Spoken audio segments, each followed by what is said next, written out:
I stood by and allowed my wife to almost kill our son. I was happy she did it.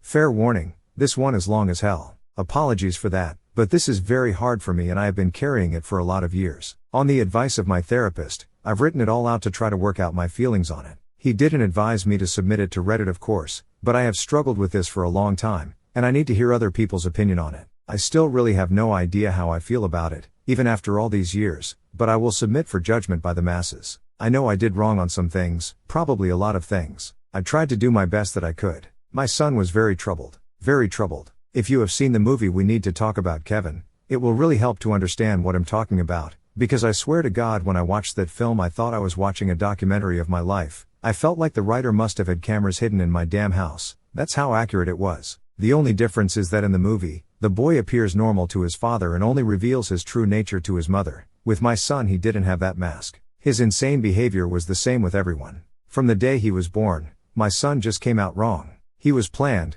My wife and I tried to get pregnant and were ecstatic when he was born. He was wanted and loved. We showered affection on him and really tried to give him a happy childhood. But from the day we brought him home from the hospital, he was miserable. He cried for 13 months straight. I'm not exaggerating, 13 months without a break. He cried until he had no voice left and kept crying. You could see his little face scrunched up and no sound coming out, totally hoarse. There were times he would literally be crying in his sleep. I've never seen or heard of any other kid able to do that. We brought him to doctors, specialists, tried changing his diet, held him, rocked him, toys, swaddling, music, mobiles, everything we could think of. Nothing worked. 13 months of grating, grinding, no sleep hell. Once he got over the crying stage, we thought we were out of the woods. But it quickly became clear that for some unknown reason, he was just angry at being alive. I never saw that kid have a genuine, joyous smile once in the time I knew him. I saw him grin a vicious, horrible grin many times, taking a perverse pleasure from causing pain or suffering or breaking a rule,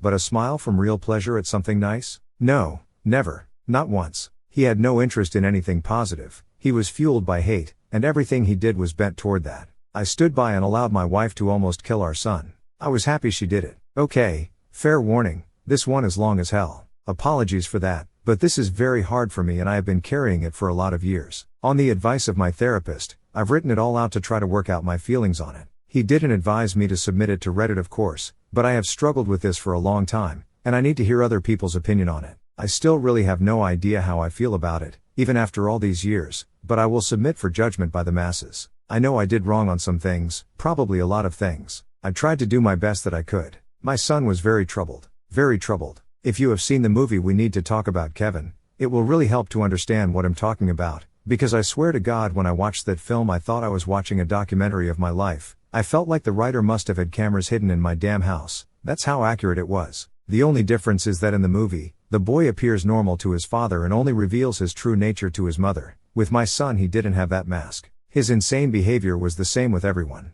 From the day he was born, my son just came out wrong. He was planned. My wife and I tried to get pregnant and were ecstatic when he was born. He was wanted and loved. We showered affection on him and really tried to give him a happy childhood. But from the day we brought him home from the hospital, he was miserable. He cried for 13 months straight. I'm not exaggerating, 13 months without a break. He cried until he had no voice left and kept crying. You could see his little face scrunched up and no sound coming out, totally hoarse. There were times he would literally be crying in his sleep. I've never seen or heard of any other kid able to do that. We brought him to doctors, specialists, tried changing his diet, held him, rocked him, toys, swaddling, music, mobiles, everything we could think of. Nothing worked. 13 months of grating, grinding, no sleep hell. Once he got over the crying stage, we thought we were out of the woods. But it quickly became clear that for some unknown reason, he was just angry at being alive. I never saw that kid have a genuine, joyous smile once in the time I knew him. I saw him grin a vicious, horrible grin many times, taking a perverse pleasure from causing pain or suffering or breaking a rule, but a smile from real pleasure at something nice? No, never, not once. He had no interest in anything positive. He was fueled by hate, and everything he did was bent toward that. We had a daughter. She was normal. Suddenly we saw what our lives should have been like the whole time. How things would have been had our son not been himself. She laughed at things. She breastfed without biting. She didn't have teeth yet anyway, but you could tell she was just trying to eat, not tear her mom's breast off. After 4 months she was sleeping through the night. She was happy. She was normal. I can't describe the relief and happiness that we both felt. I don't have the words for it. This where I believe I may have started really pulling back from my son. Up until that time, Whatever mistakes I made, I had always tried to do the best for my son. I am convinced of that. I tried to help him and love him and care for him. I really tried. But when my daughter was born, my wife and I both instinctively just turned toward her. She became our focus, not from malice, but just because she was so much easier. She was so happy and sweet. Every moment we were with her was like magic. I understand this was wrong, but we honestly couldn't help it. I don't have a better explanation than that. My son hadn't given a shit about my wife being pregnant. I honestly don't know if he really understood it. But when we brought our daughter home, he started acting out even more. I didn't think it was possible, but he took it up another notch. At this time he was 17, and we were having blowout screaming matches daily. Usually after we fought, he would storm out of the house and disappear for hours at a time, or come back the next morning.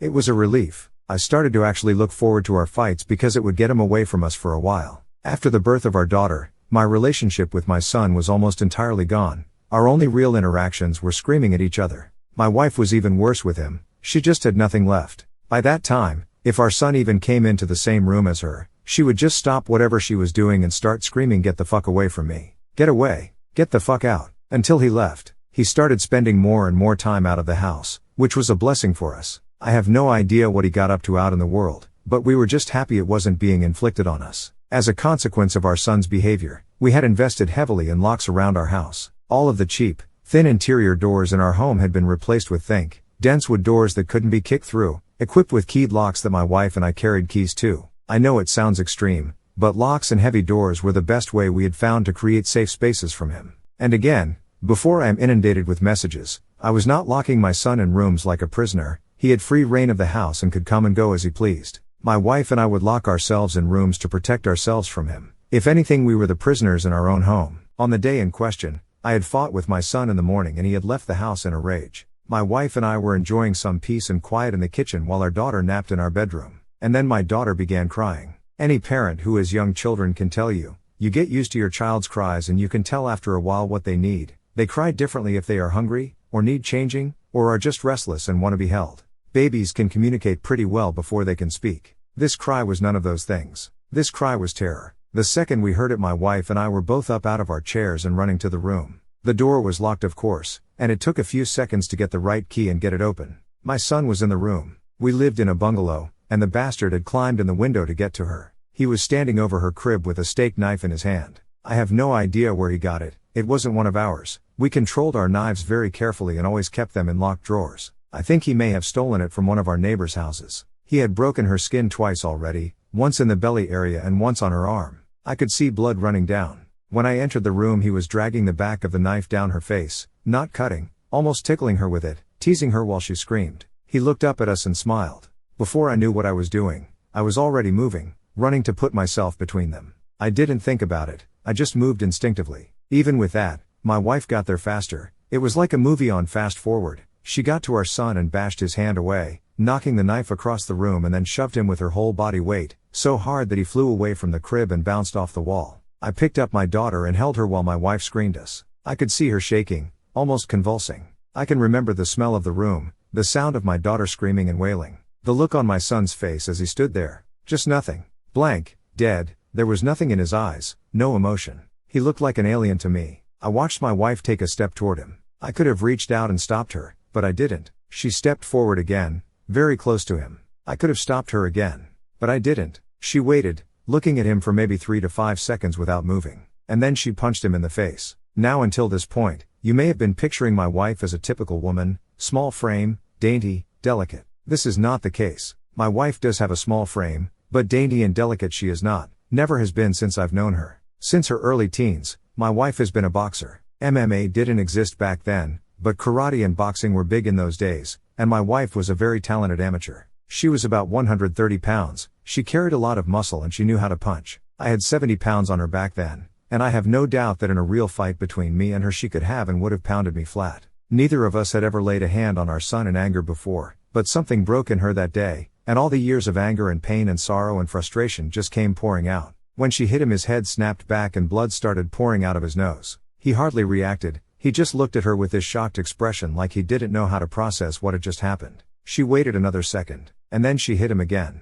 I could have reached out and stopped her. I could have dragged her out of the room, taken her away, calmed her. I didn't. I just stood there and watched while she systematically started to pound him to a pulp. Every time he brought his hands to cover one part, she would blast him somewhere else, body, head, over and over. He started screaming, crying out, yelling for her to stop. It's the most genuine reaction I'd ever seen him have to anything in his whole life. But she wasn't stopping. I watched her ramping up, hitting harder, faster, working him like a heavy bag. He tried to swing at her and she slipped him easily. She was on autopilot, sinking down into her training. I stood there watching for a minute. Then I turned my back on them and took my daughter out of the room. I brought my daughter to the kitchen and gave her a bath in the sink. I found that he had cut her a third time on the sole of her foot. All the cuts were superficial. I cleaned her up and held her until she calmed. I put polysporin and band-aids on her cuts. In our bedroom, I could hear my son screaming, calling my wife horrible names, telling her he would cut her head off and fuck her corpse. After a while, I didn't hear him saying anything anymore, didn't even hear him crying out. I assumed that he must have been knocked out, but I could still hear her beating him. That went on for a long time. Long enough for my daughter to drift off to sleep in my arms. I just sat at the kitchen table waiting for her to finish. Finally she came out and sat down across from me. Her hands were swollen and red. Her face and arms were splattered with blood. Her chest was heaving. We just stared at each other without saying anything. After a while I asked her, "Is he dead?" She looked back at me and answered, "I fucking hope so." I nodded. That was all there was to say about that. I understood how she felt perfectly. I felt the same. I didn't know what to do, so we just sat there waiting silently. Eventually my wife started crying and went to go take a shower. I just stayed where I was holding our daughter. After a long while, I heard moaning and sobbing coming from our room. It turned out that my son wasn't dead. I went in to see how bad it was, and it was pretty bad. I've never seen a more merciless beating laid onto anyone, before or since. He was lying on the floor, rolling around with blood leaking out of his face, lying in a pool of vomit. His nose was squashed flat out across his face. Both of his eyes were completely swollen shut and starting to blacken already. I could see that a couple of his fingers were bent out at weird angles and he had pissed his pants. I think he must have been missing teeth, but I couldn't see any on the floor and I couldn't see inside his mouth. His lips were all puffed up and swollen. From talking to my wife about it later, I know now that she had systematically beaten every part of his body, focusing heavily on his legs. She told me she kicked him in the groin repeatedly until her legs got tired, and had kept beating his body long after he had passed out. When my wife came out of the shower, I still didn't know what to do about our son. I didn't know whether to call the police or an ambulance, take him to the hospital myself. I honestly didn't have any idea what to do. After a while I realized that I simply didn't care what happened to him anymore, and we decided to just let him live or die on his own. There was an in-law suite in the basement that we had never really used, and my wife, my daughter and I just moved down there. We simply ceded the top floor of the house to my son and locked everything down, separated our lives entirely. There was plenty of food in the upstairs cabinets,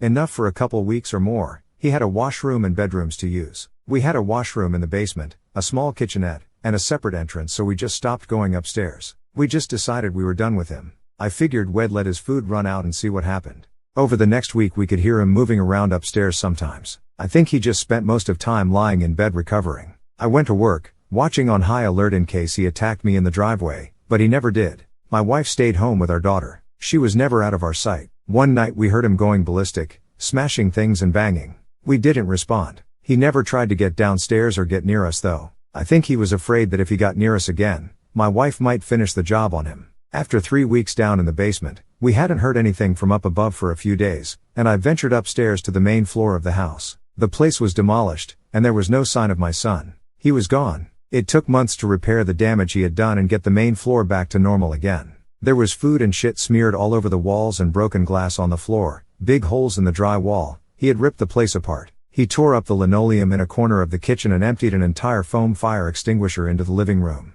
I feel thankful that he didn't burn the house down with us in it. I'm honestly not sure why he didn't. The kid wasn't shy about lighting things on fire. After that, I lived in fear every day that he would come back, that he would ambush us out of the blue and try to kill us. We moved house about 3 years later and I finally stopped being afraid that he would show up again, as now he had no idea where we were. I finally felt safe from him. All this happened a long time ago. My son was born in the spring of 1971, my daughter was born in '88. I'm an old man now, they'll be 70 this year, and my wife passed from cancer in 2016. My daughter is 31 now. I moved in with her and her husband after my wife passed. I've got 2 granddaughters and they are the joy of my life. I see a therapist a couple times a month to talk about all this. I don't know where my son is. The last time I saw him was when he was lying on the floor of our bedroom, bleeding and smashed. I haven't heard from him since he left, more than 30 years now. I don't want to. I carry a lot of guilt from that time, and a lot of conflicted emotions. I didn't beat him myself, But I allowed him to be beaten, and I thought he deserved it. I was happy it happened. I didn't try to kill him, but I would have been happy if he died. I will say that I do hope he was able to overcome his demons and go live a normal life somewhere. If he wasn't able to do that, if he stayed the way he was, then I truly do hope someone out there killed him. When I knew him he was a rabid dog, and whichever way it went I just hope he isn't still out there hurting anyone else.